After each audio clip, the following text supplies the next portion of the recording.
호골의 풍모를 지닌 우리 양효골 기자와 이야기를 나눠보겠습니다. 네. 오늘 어떤 뉴스 준비됐나요? 오늘은 조금 이렇게 쪼그라드는 뉴스 좀 갖고 왔습니다. 쪼그라드는? 누가 쪼그라든다는 이게 거죠? 지금 우리가 저성장 하지만은 실제로 이 저성장은 뭘로 알 것이냐 했을 때 가장 많이 이제 드는 게 이제 GDP 얘기하지 않습니까? 그래서 이 GDP가 국내 총생산인데 이게 간단하게 설명드리면 우리나라 안에서 1년 동안 이제 우리가 쌓아 올린 부가가치, 생산한 부가가치 이걸 이제 다 더하면 이 수치가 나오는데 지난해 이 수치가 1인당 GDP가 8% 넘게 쪼그라들면서 그랬던 통계가 좀 나왔습니다. 그럼 그냥 쉽게 설명해서 우리 소득이 좀 줄었다는 얘기인가요? 맞습니다. 이 1인당 소득이 사실 이제 전체 GDP를 인구수로 나누면 1인당 GDP가 나오는데 이게 지난해 우리나라 1인당 국내 총생산이 32,100달러 정도 됐습니다. 근데 이게 2021년에 비교를 해보니까 8% 넘게 줄었다 이런 수치거든요. 많이 쪼그라든 거죠. 근데 우리나라만 그런 건가요? 전세적으로 뭐 금리도 오르고 전반적으로 경기 하강 국면이었는데. 네, 그게 좀 중요한 부분인데 지난해 사실 어려웠던 게 우리나라만은 아니거든요. 그래서 이게 사실 국제 비교가 중요합니다. 근데 GDP 1인당 GDP가 쪼그라든 정도를 보니까 우리가 좀 심했던 건데 주요 47개국 가운데 일본과 스웨덴에 이어서 우리나라가 세 번째로 GDP가 좀 많이 쪼그라든 나라로 이제 꼽혔습니다. 그래요? 그래서 제가 이제 그래프를 하나 좀 가져와 봤는데요. 이 막대 그래프를 보면은 이제 1인당 GDP 수치고요. 거기 막대 그래프를 좀 덮고 있는 겹쳐서 보이는 숫자들이 보이죠. 근데 가장 오른쪽에 보면 한국이 마이너스 8.2%가 나오고 가장 큰 수치를 보면 일본이 마이너스 15%입니다. 그러니까 어떻게 보면 일본과 스웨덴에 이어서 우리가 이 쪼그라든 정도가 굉장히 좀 크다 이렇게 볼 수가 있겠습니다. 왜 이렇게 떨어진 거죠? 일단 수치상으로 보면 거의 10년 전 수준으로 이제 돌아간 건데 여러 가지 원인이 있겠지만 가장 큰 건 역시 환율입니다. 환율인데 원화의 가치, 그러니까 우리나라 돈의 가치가 크게 떨어지면서 이게 국제 비교를 위해서는 이제 달러로 다 환산을 해야 되거든요. 이 달러로 바꾸다 보니까 가치가 떨어진 원화 때문에 사실 크게 낮아진 걸로 이제 나오는 겁니다. 그래서 우리나라 그럼 GDP가 역성장, 그러니까 마이너스 성장을 했느냐?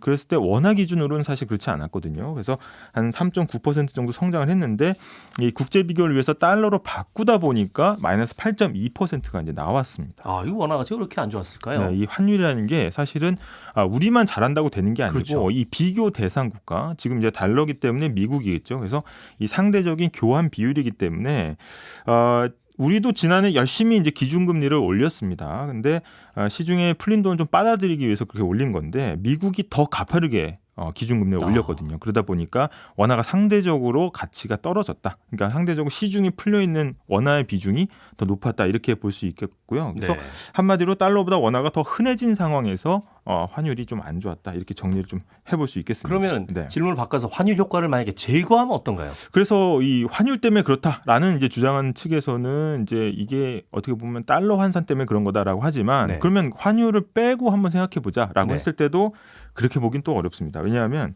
이 글로벌 경기가 지금 회복 국면이거든요. 전체적으로 봤을 때. 그래서 이 국제통화기금 IMF에서 이제 세계 경제 성장률 전망치를 계속 내놓는데 전체 세계 경제 성장률은 좀 상향 조정을 했습니다. 회복세가 있으니까 좀 상향 조정하자라고 해서 전체 올해 2.8%에서 3%로 상향 조정했는데 반면에 우리나라 전망치는 내렸거든요. 그러면 약간의 세계 회복 흐름과 우리는 약간 엇나가고 있다 이렇게 볼 수가 있는 거죠. 그래서 1.5%에 1.4%로 낮춘 건데 아무래도 우리가 이제 생각하는 것만큼 우리 경제가 회복이 조금 더디다라는 거고 이게 밖에서 우리나라 경제를 볼 때도 조금은 불안한 시선으로 보고 있다 이렇게 볼 수 있겠습니다. 이제 듣기로는 하반기에 뭐 좋아진다 이런 얘기가 있었잖아요. 이미 뭐 하반기 시작된 지는 벌써 꽤 됐고 정말 좋아지나요? 이게 상저하고 논인데 상반기 좀 힘들더라도 하반기에는 괜찮아진단다. 그래서 이제 그것 때문에 미국들 좀 이렇게 버티잖아요. 근데 그게 하반기에 가까우면서 전망이 많이 수정이 됐습니다. 왜냐하면 그 상저하고의 전망의 가장 이제 큰 부분을 차지하고 있던 게 이제 중국의 경제 회복인데 사실 지금 중국이 지금 남 돌볼 처지가 아니거든요. 게다가 거기에 이제 굉장히 많이 의존하고 있는 우리 경제에서 또 가장 중요한 게 수출이었습니다. 근데 수출이 사실은 지난해 10월 이후에 수출이 10달 연속 감소를 하고 있고 지금 그래요? 7월에도 수출이 1년 전보다 거의 16% 가까이 이제 줄었습니다. 이게 사실 제가 이게 경제 이 분야를 보면서 사실 지금처럼 수출이 흔들린 경우는 많지 않았거든요. 예, 그게 굉장히 장기화되고 있다는 거고, 그래서 최대 시장인 중국이 지금 이제 부진해서 빠져나오지 못하면 하반기에도 이 드라마틱한 역전은 좀 어렵지 않느냐, 이런 얘기들이 좀 나오고 있습니다. 그럼 우리가 이제 할 수 있는 거는 결국은 환율 관리 뭐 이런 정도밖에 그렇죠. 뭐 지금 떠오르는 게 없는데. 네, 환율 관리도 중요하고 일단 뭐 재정을 좀 투입해서 경기를 좀 부양하거나 내수 진작을 하는 방법이 있는데 지금 그마저도 쉽지는 않은 게 네. 사실은 이 환율도 환율인데 나라가 이제 경기를 좀 부양하려면 이제 재원이 좀 있어야 되지 않겠습니까? 그렇죠. 근데 이 세수가 또 급격하게 줄었습니다. 그래서 연말까지 보면 세수 펑크 한 40조에 달한다라는 지금 전망도 나오고 있기 때문에 정부가 돈을 함부로 쓸 수도 없고 쓸 돈도 없는 상황에서 경기는 조금씩 침체되고 있다, 이런 얘기고, 전체적인 이제 GDP도 사실 우리가 세계 10위권에 들었다는 이야기를 많이 했었잖아요. 네. 근데 이게 사실은 이제 코로나를 지나고 작년을 지나면서 사실 순위가 좀 내려갔습니다. 그래서 저희가 뉴스를 하나 준비했는데 네네. MBC 뉴스에서 보도한 한 1분짜리 짧은 겁니다. 어느 정도 우리가 이제 한국 경제가 조금 둔화되고 있는지 이걸 보여주는 리포트 잠깐 보고 가겠습니다. 알겠습니다. 네. 한국의 GDP가 전쟁 중인 러시아한테 추월당했다고요? 어제 한국은행이 지난해 명목 국내 총 생산을 발표했는데요. 1조 6,733억 달러, 전 세계 13위 수준이었습니다.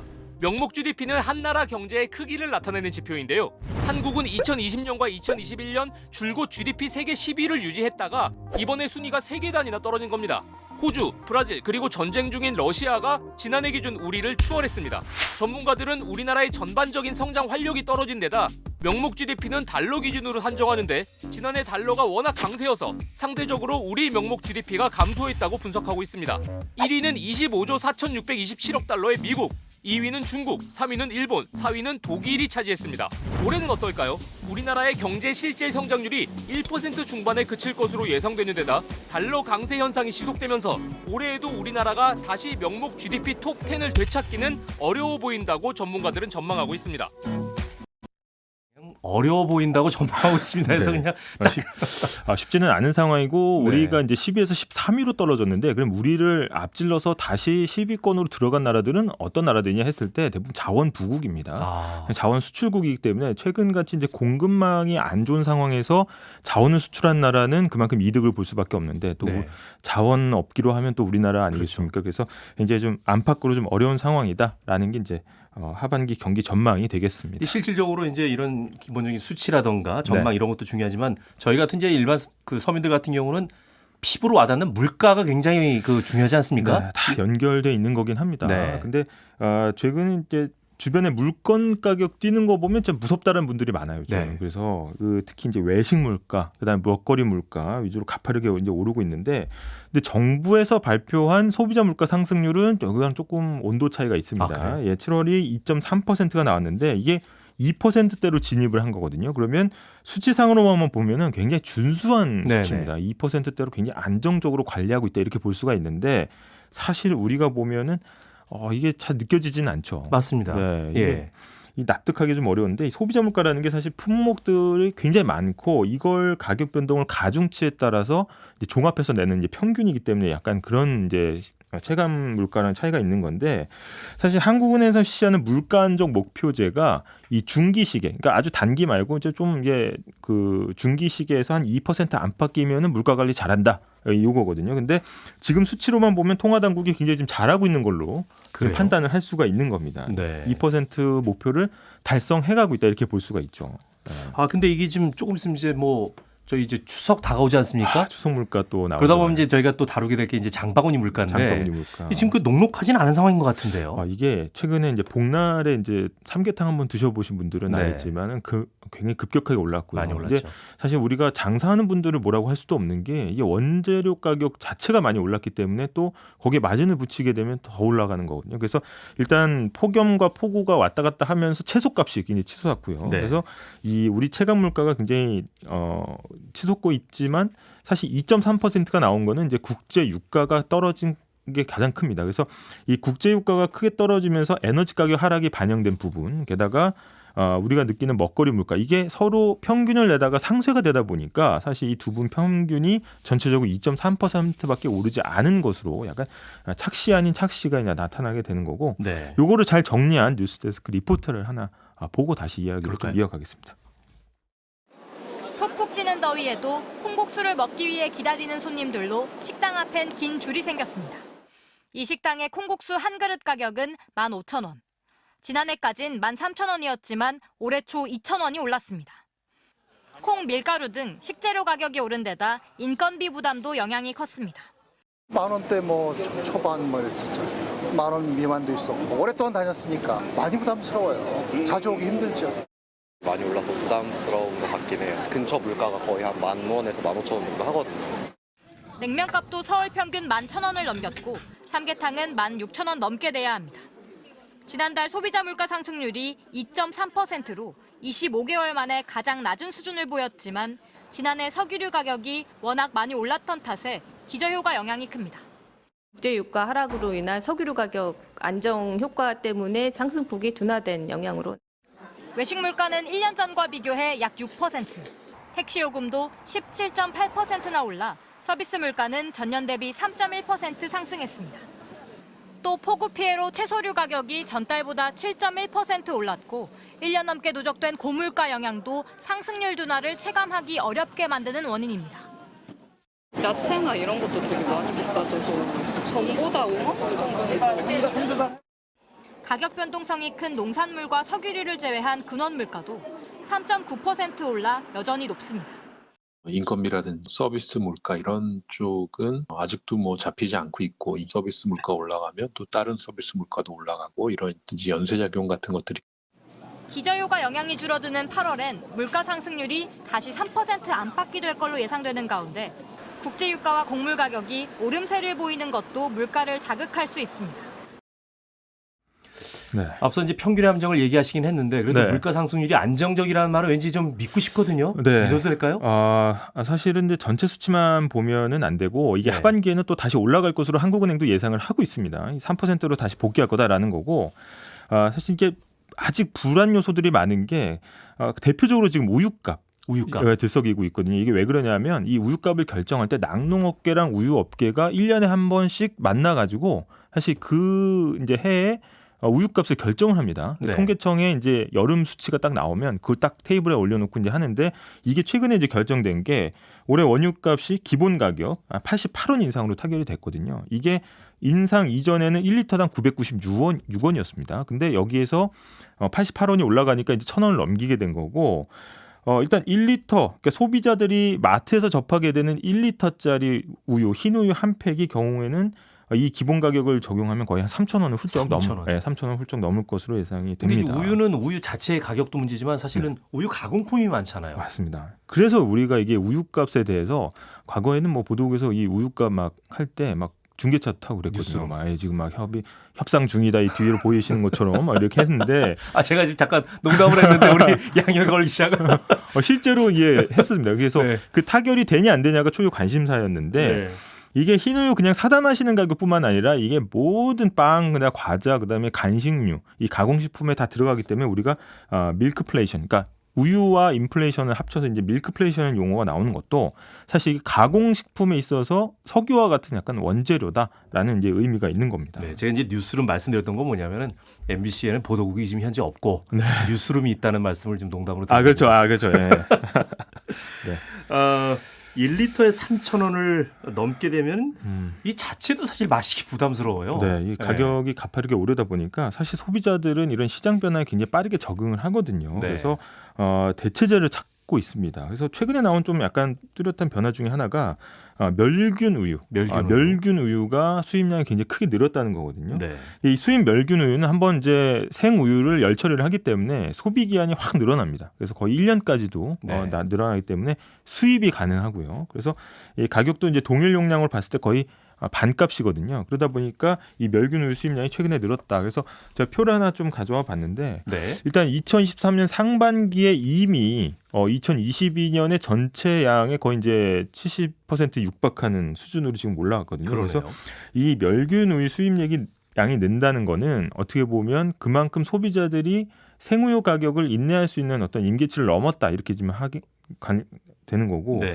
사실 우리가 생우유를 사서 이제 마트에서 먹기도 하지만 우유를 많이 쓰는 카페라든지 아니면 다른 이제 자영업자분들은 지금은 사실 그냥 생우유를 사가지고 넣기에는 너무 부담스러운 상황이라는 거죠. 그래서 이런 수치가 보여주는 거는 이 카페나 빵집 같은 경우에는 거의 이제 수입 그 멸균으로 대체되고 있는 거 아니냐 이렇게 볼 수 있겠습니다. 그러니까 국내 우유값이 지금 가파르게 오르고 있는 거죠, 그러니까. 맞습니다. 네. 국내 우유값뿐만 아니라 치즈값, 그러니까 치즈값도. 유제품도 동반해서 오르고 있기 때문에 사실은 우리가 아무 생각 없이 이렇게 몇 개 집다 보면은 예전하고 크게 다른 장바구니 물가를 좀 볼 수가 있고요.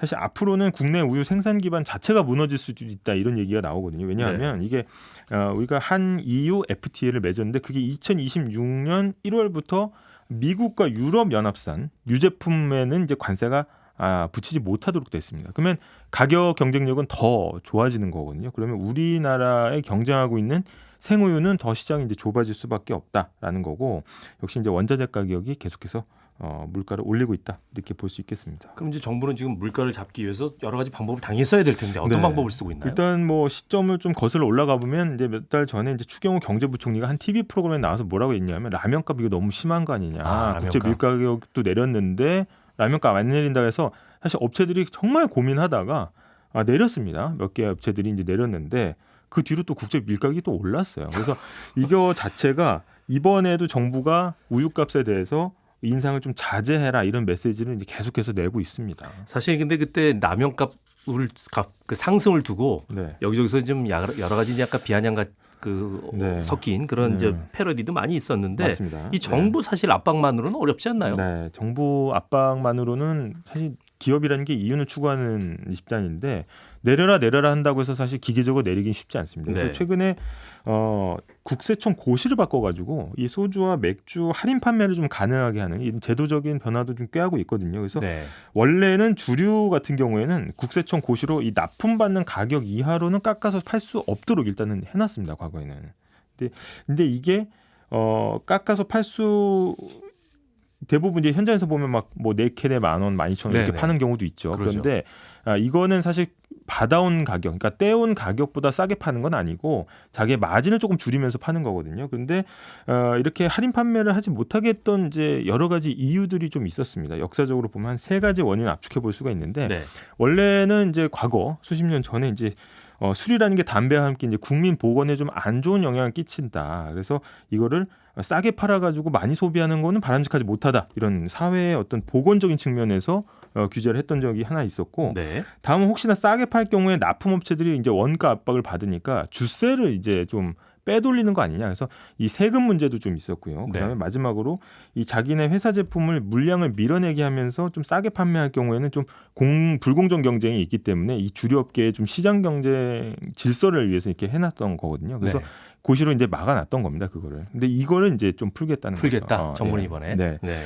그래서 이렇게 풀게 된 이유가 사실은 물가 압박 때문입니다. 정부에서도 이게 주류 가격이 지난해만 5.7% 이상 올랐거든요. 그러니까 이 서민들이 많이 소비하는 이 맥주와 소주 중심으로 해서 이제 가격을 좀 떨어뜨려 보겠다라는 약간 고육책이라고 볼 수 있겠습니다. 그 양효걸 기자 보기에 과연 이제 이런 정책들이 실제로 이제 이 주류 가격을 하향시키는데 좀 효과가 있을까요? 일단 저도 그렇고 좀 회의적인 시각이 많습니다. 왜냐하면 이게 대부분 음식점에서 소주 같은 경우에는 1,500원 정도로 받아온다고 해요. 음식점에서는 맥주는 한 2,000원 정도.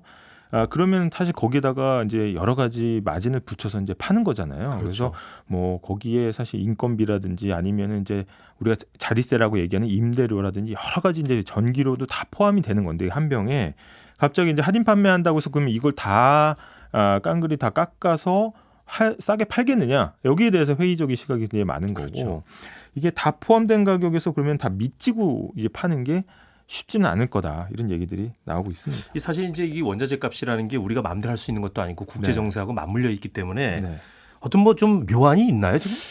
이 물가라는 게 이제 예전에도 이제 다소 인위적으로 물가를 잡으려는 시도가 있었거든요. 이게 한 10년 전 이상으로 이제 거슬러 올라가다 보면 이제 MB 정부 때 이명박 정부 때 소비자 물가 상승률이 이제 치솟으니까 생활 밀접한 품목이다. 그래서 한 50여 개의 가지를 이제 다 묶었습니다. 그런 적이 이거 있었죠. 집중 관리한다. 그래서 네. 매주 회의를 하고 뭐 이건 어떻게 되냐, 저건 어떻게 되냐 했는데 결과적으로 보면 그때 이제 MB 물가지수라고 하는 게 지정했던 품목들이 더 올랐습니다. 네. 그러니까 그 당시에 5년간 물가 상승률이 이 품목들 거의 전체 소비자 물가 상승률의 1.6배에 해당합니다. 그러니까 오히려 더 그 포커싱이 돼서 그 물가를 오히려 더 끌어올렸다라는 이제 부작용을 이제 결국 이제 나타내준 사례죠. 정부의 압박만 갖고는 물가를 잡기 어렵다는 결론이 난 거잖아요. 맞습니다. 이게 네. 이제 이 시쳇말로 물가를 이제 그냥 잡는 게 아니고 때려 잡는다 이런 얘기를 하거든요. 근데 이런 걸 막을 수 없는 요인 중에 하나가 이런 국내 통제도 있지만 이게 해외로부터 영향이 굉장히 크기 때문입니다. 그렇죠. 그래서 이번 주에 전해진 소식 중에 해외에서 특히 이제 미국에서 글로벌 기업들, 우리가 이제 주로 서비스를 이용하는 글로벌 기업들의 이 요금 인상에 나서고 있다는 기사가 네네. 계속 나왔습니다. 그래서 제가 표를 하나 가져와 봤는데요. 쭉 보시면은 이 브랜드의 상당수가 또 우리도 많이 이제 국내에서 소비하는 이제 플랫폼들이거든요. 근데 이게 미국 가격에서 굉장히 많이 가파르게 올랐습니다. 그래서 네. 이게 그러면 국내에도 서비스하는 기업이 있으니까 미국 올리고 그다음에 우리나라 올리는 거 아니냐? 이 소비자들이 지금 불안이 지금 커지고 있는 거죠. 그렇군요. 보통 이제 OTT 서비스 같은 경우는 본인이 보고 싶은 그런 컨텐츠들이 이제 여기저기 분산이 돼 있다 보니까 네. 큰 부담 없이 처음에는 이제 가입들을 하시는데 또 유도도 많이 하잖아요. 많이 유도하지 않습니까? 네. 근데 사실 이게 모이다 보면 또 이게 부담이 커질 수밖에 없거든요. 이게 매달 달달이 나가는 거기 때문에 그렇죠. 이게 습관적으로 구독료가 올랐을 경우에는 나중에 돌이켜 보면 굉장히 큰 돈을 뺏기고 있는 경우가 많거든요. 맞습니다. 예. 근데 그래서 사실 이제 습관적 소비고 매달 나가는 소비이기 때문에 부담이 커지는 건데 물론 이제 이 업체들이 우리나라에 와서 마음대로 가격을 올리기는 어려울 수도 있습니다. 왜냐하면 가격을 올리면 당연히 이탈하는 고객이 생기기 때문에 본인들의 위치, 그러니까 내가 여기서 시장 점유율이 어느 정도 되냐, 내 독점적인 역량이 어느 정도 되느냐를 판단해서 그다음에 슬금슬금 아마 올릴 거다 이런 전망이 나오고 있습니다. 그래서 네.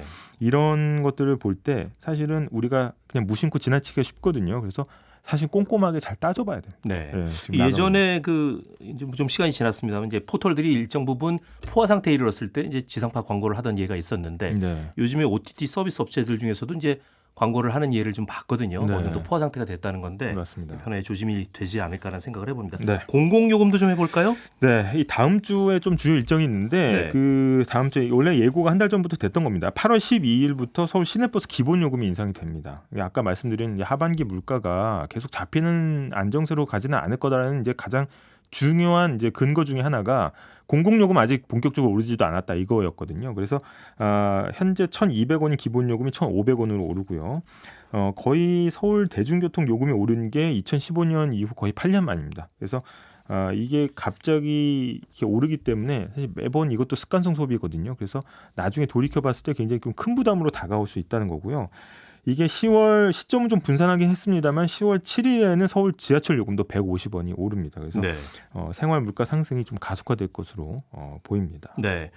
그 한여름에 이제 막 지금 요즘에 온열 질환자도 많고 너무 덥지 않습니까? 네. 그래서 뭐 그 냉방기기를 많이 쓰고 있는데 네. 듣자 하니까 이제 다음 주면은 실제로 이제 말복이고 네. 더위가 왠지 이제 한풀 꺾이지 않을까 이런 기대가 있는 그런 주간이거든요. 근데 네. 오히려 다음 주에 전력 수요가 피크를 칠 것이다 이런 얘기가 있어요. 네, 왜 지금 이제 그런가요? 정부에서 예상하는 전력 수요 피크 올 여름 들어 가장 전기 많이 쓰는 날이 언제냐 했을 때 네. 당초에는 8월 10일을 지목했습니다. 근데 그게 점점 빨라지더니 다음 주 월요일, 화요일 네. 7일과 8일에 이 전력 수요가 정점을 칠 것이다 이렇게 지금 예상을 해놓은 상황이거든요. 그럼 거기에다 이제 맞는 대비를 해놔야 될 건데 지금 얘기하는 게 그날 하루 전기 사용량이 93기가와트 정도 될 거라는 거예요. 근데 네. 사실 1기가와트가 어느 정도냐면 우리가 달리는 말 있지 않습니까? 네. 말에 한 157만 마리의 힘을 낼 수 있는 정도의 전기 용량이거든요. 이게 어마어마한 용량입니다. 상상하기도 어렵네요. 예, 네. 그렇기 때문에 이게 사실은 굉장한 용량이고 지금 전력 공급량으로 보면 104에서 한 105 정도 기가와트 정도를 우리가 확보해놨다라고 지금 얘기를 하고 있기 때문에 그렇다면 이제 예비 전력이 한 10기가와트 정도 되거든요. 그러면 좀 여유 있는 거 아니냐? 또 이렇게 얘기하시는 분도 있는데 정부가 사실 되게 긴장하고 있는 게 네. 이게 무슨 일이 벌어질지 모르고 그렇죠. 지금 이 태풍이 제6호 태풍 카눈이 지금 한반도의 열기를 막 뿜어내고 있거든요. 카눈. 네, 근데 이게 좀 심해졌을 때는 전력 수요는 치솟고 이 발전이라는 게 그날 기상에 따라서 또 굉장히 좀 달라질 수 있다고 합니다. 그래서 굉장히 지금 긴장을 놓지 못하는 그런 상황이라고 합니다. 지금 이제 카는 얘기하셨으니까 물론 이제 전력 수요도 그렇습니다만은 사실 그 한반도 같은 경우는 그 한여름 이제 떼약볕 이 열기가 지나간 다음에 또 이게 태풍이 오지 않습니까? 네. 이것에 대한 대비를 좀 정부가 좀 잘 좀 했으면 좋겠습니다. 얼마 네. 전에 또 굉장히 또 끔찍한 사고들도 있었지 않습니까? 맞습니다. 네, 기대를 좀 해봐야죠. 네. 오늘 말씀 여기까지 듣겠습니다. 네. 고맙습니다. 감사합니다. 아삭한 경제 MBC 양효걸 기자였습니다. 네, 감사합니다. 네.